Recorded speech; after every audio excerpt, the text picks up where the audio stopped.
Moving ahead now, the Central Bank of Nigeria says the poultry subsector is the most commercialized of Nigeria's agricultural subsectors with a current net worth of 1.6 trillion naira. CBN Governor Godwin Emefiele says the subsector contributes about 25% of agricultural GDP to the Nigerian economy. He explained that the demand for chicken is about 200 million metric tons, while the demand for eggs is about 790,000 metric tons. And this leaves a huge demand gap, which is met through smuggling. All right, Mr. Emefiele, the CBN governor, said more than 1.2 million metric tons of poultry meat is smuggled into Nigeria from Benin Republic. And I have with me now agricultural expert and chairman, Agri Group, African farmer Mogaji. He joins me now in the studio. It's nice to see you. Really good morning. Thank you for having me. Nice to see you. Same here. Very good. Now, when the CBN came up with this report that there has been an increase in poultry and poultry-related products and all of that, we were happy. But you are in the farming. Can you talk to us as in how that increase has translated to the prosperity of African farmers? Well, or Nigerian farmers, if I have to say. Yeah, there's an increase, but I'm not sure if the data is captured. Okay. Why do I say that? Oyo State is big in poultry. Now, the farmers in Oyo State just start the poultry. Do they have any register to capture how many people started poultry? No. But why not? That is what the poultry associations should do, and the government and CBN should be able to access that. So when we chunk out numbers, when people give our leaders numbers, they are not accurate, so the planning is not done.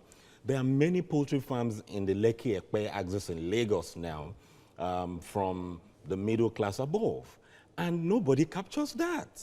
So when you're talking about those data, it's not real. So planning is difficult. And two is that yes, poultry has increased. However, the cost of production also has increased. People are coming into poultry with the mindset that, oh, you sell eggs, eggs is in demand. Many of them are not doing fine. The poultry industry in Nigeria is crashing, and I say that with all authority. The poultry industry is crashing. Yes. But yet we're recording increase in meat and eggs. Yes. How do you reconcile that? Good. So many people do investments in Nigeria with say, oh, Mr. A, Mrs. B is doing this. So they launch into it without checking the cost. So right now, yes, so when they give waivers and they import maize, the year after, the prices of maize crash. So when you now check the numbers look good. But 2 years after that, the prices will go up again.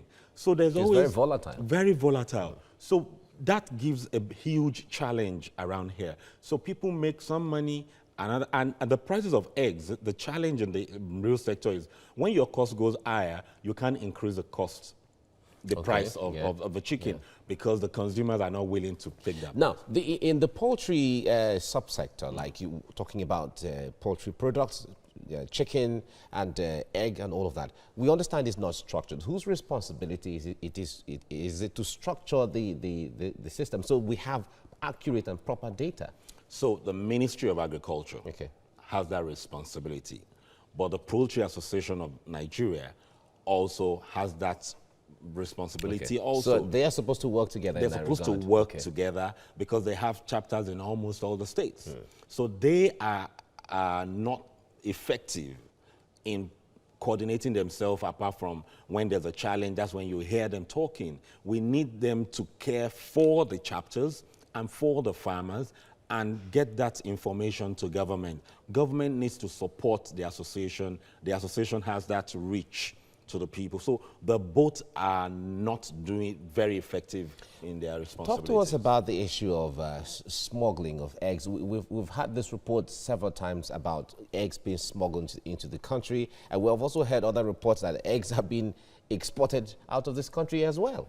Yes, so the dynamics are a bit tricky. Okay. Now, so before we were having eggs smuggled into the country, and we still have some coming in. Right. So when it comes in at that, like that, the prices are lower. But also, we used to export eggs to a lot of West African countries. However, our cost has gone up. So it's not competitive again to take most of the West export African. any egg. Yeah, because it's a francophone country. So our cost is going higher. So we're not competitive. Yes, we're producing.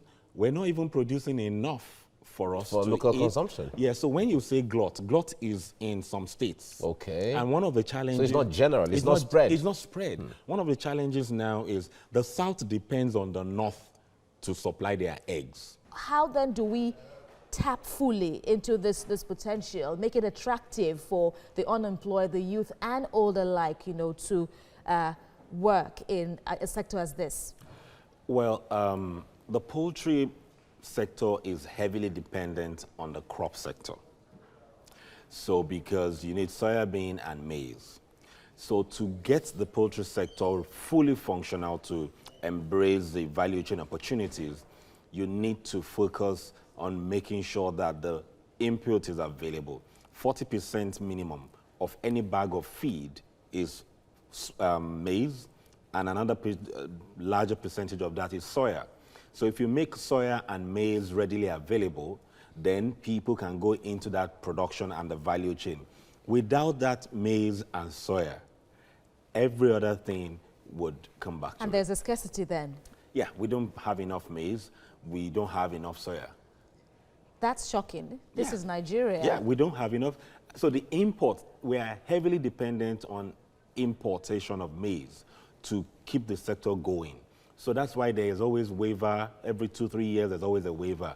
So the same way there was focus on rice, we need a more focus on maize because the multinationals involved in cereals use maize. And most of the multinationals now have new policies.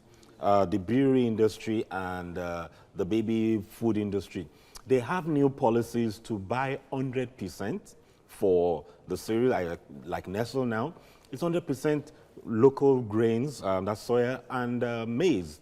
For Nigeria breweries, I think they're doing 70% of local. So there's also another challenge that we're not meeting the poultry enough. And now they've decided to look inward, which is good for our economy. Absolutely. So the planning needs to be better now. And then talk to us about safety concerns now.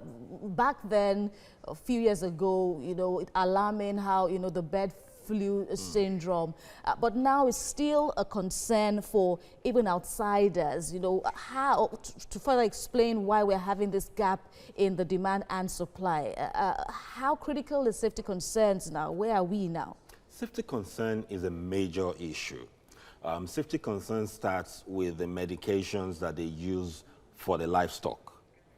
So we have chains. No, we don't really have the agencies monitoring which vaccination comes in, which goes out. Anything comes in. The border is still very porous across the value chain. So when the input is bad, at some point in time, I think 2 years ago, the quality of maize that was imported was very low quality.